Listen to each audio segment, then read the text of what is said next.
তোমার কি মন চঞ্চল? তুমি কি শান্ত থাকতে পারো না একটুও? তোমার কি ধৈর্যের খুব অভাব? তাহলে তুমি মনে রেখো, তুমি জীবনে শান্তি পেতে চাও, কিন্তু তোমার মনটা শান্ত নেই। তাই মন শান্ত করবে কি করে? নিজের মধ্যে ধীর স্থির ভাবটা আনবে কি করে? এর জন্য আছে সাইকোলজিক্যাল এক্সারসাইজ। অনেকে বলে মেডিটেশান, কিন্তু না, এটা মেডিটেশান নয়, মেডিটেশানের আগের স্টেপ।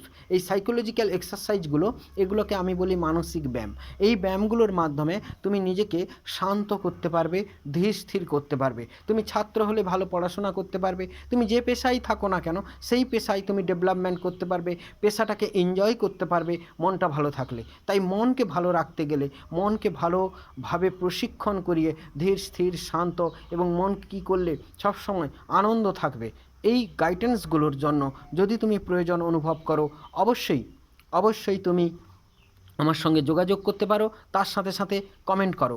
কমেন্ট করলে সেই অনুযায়ী আমি ভিডিও আনবো এবং তাতে তুমি অনেক অনেক অনেক উপকার পাবে। ভালো থাকবেন সকলে।